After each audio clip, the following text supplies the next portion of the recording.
Hey everyone, welcome to My Time with God. My name is Karina. For those of you who are new to this channel, and for those of you who don't know, for those of you who do know, welcome back and thanks for tuning in. So, first, I want to just apologize for not, being consistent as I should be in making these videos. God is still working in me um, and working through me and doing this and making these videos. And so I wanted to come on here to share what I was led to read this morning. I was led to read Jeremiah 38 to 42. Actually, I was led to read in Jeremiah 40 through 42, but then I went to read 39 and then 38. So 38 to 42, basically, in the New King James Version. And so this is about where the king of Babylon, Nebuchadnezzar, he overtakes Jerusalem. He takes captive King Zedekiah, kills all his sons, kills the noblemen, burn down their houses, break the walls of Jerusalem down. Um, and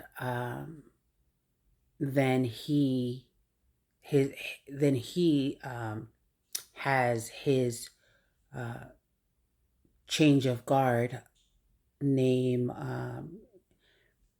Nebuzaradan. So he is overseeing the people, the captives being taken to Babylon. And so he leaves behind a remnant of people.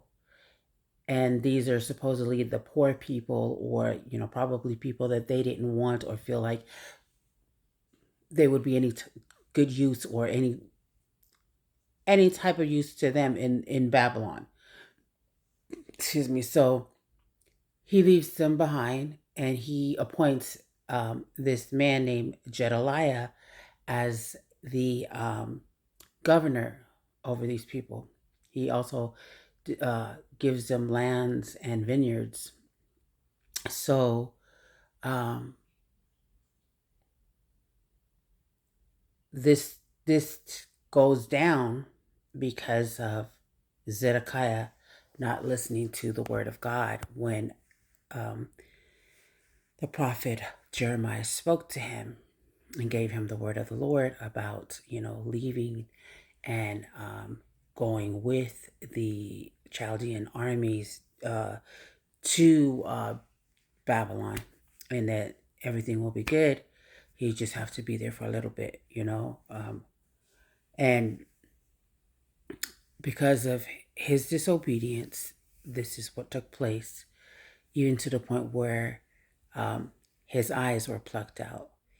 And that's what happens, people of God, sometimes to us when we are not careful, when we lose sight, get it? Lose sight of the purpose and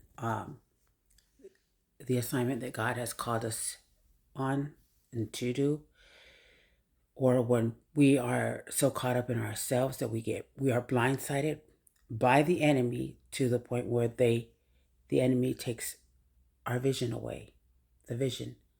So now we can't see what God wanted us to see. So, because God had told him to go. So this video is all about when God tells you to move.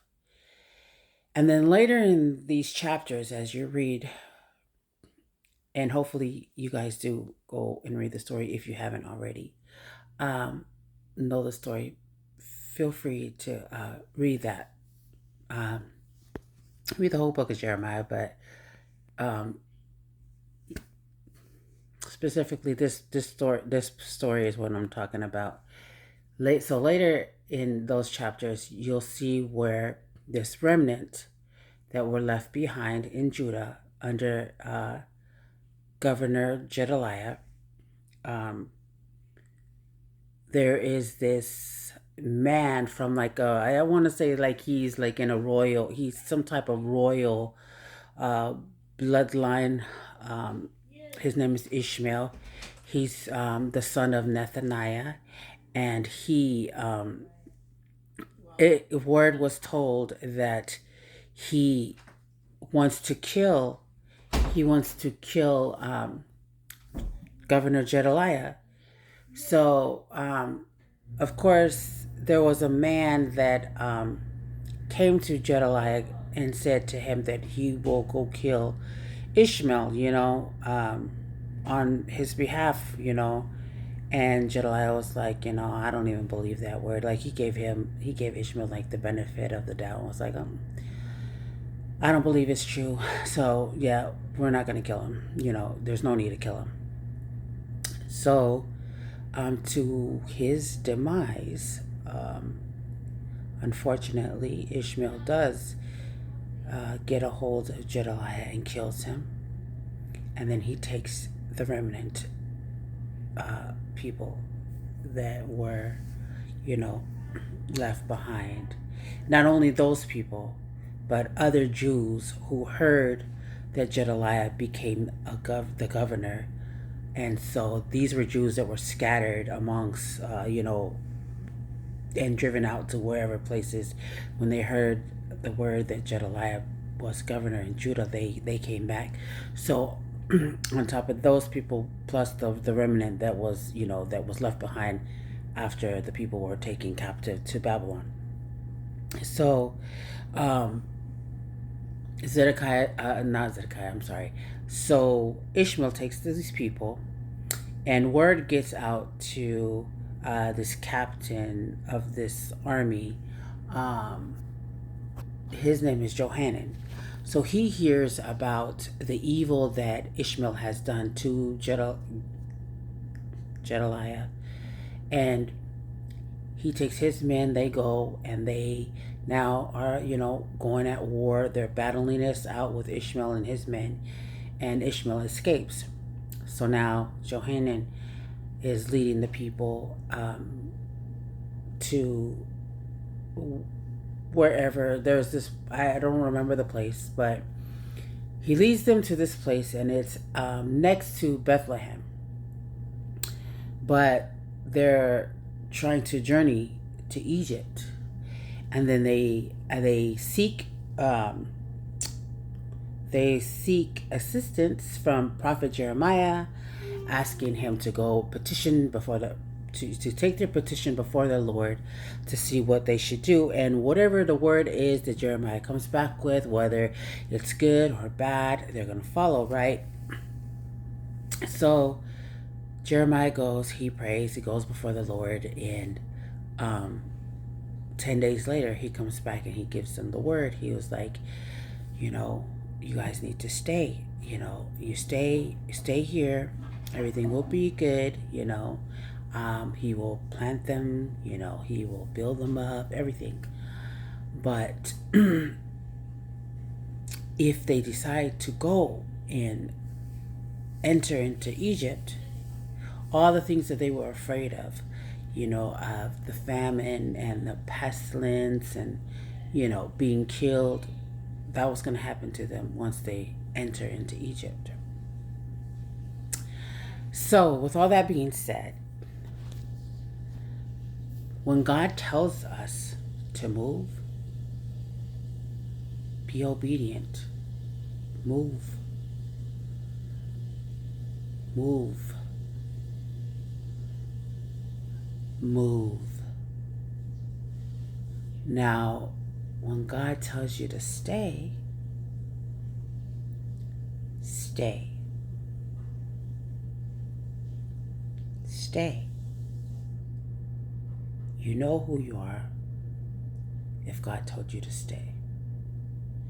So if God has been calling you to move and you haven't moved yet, I suggest you move. You don't want to lose the vision that God has given you, to move forward, to journey to that place, that you're destined to be or to go to, You're on to your next destination, you gotta move. So that is you. If God is calling you to move, move. If God is calling you to stay, stay. You know who you are. You know, use this as your confirmation for either of those. When God tells you to move, move. God tells you to stay, stay. And know the difference, you know, when God is telling you like your time is up, for those of us who be on the move, and you know God will tell you stay, but you need to like come back, okay? Like get back into that relation, you know, get back into that place with God, so that you know that you need to stay. If he's telling you to sit still, sit still. If God is telling you when you're sitting still, you're in that staying, that waiting period. If God is telling you to go, you have to go. And you need to have that ear to hear what God is saying, you know, in that moment, in that time, in your quiet time. God can use anybody, use anything to get his word across.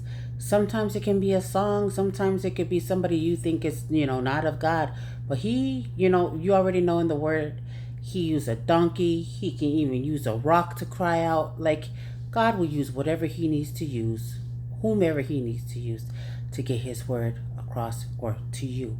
So take this as your word of confirmation. You can take it back before the Lord and ask God if this was for you. And if it was for you, you know, I pray that your journey is, you know, not long, and that, you know, that you remain in, you know, under the shadow of our Almighty, you know, under his wing, and that you remain in his presence. So I want to thank you all for your time. That is it.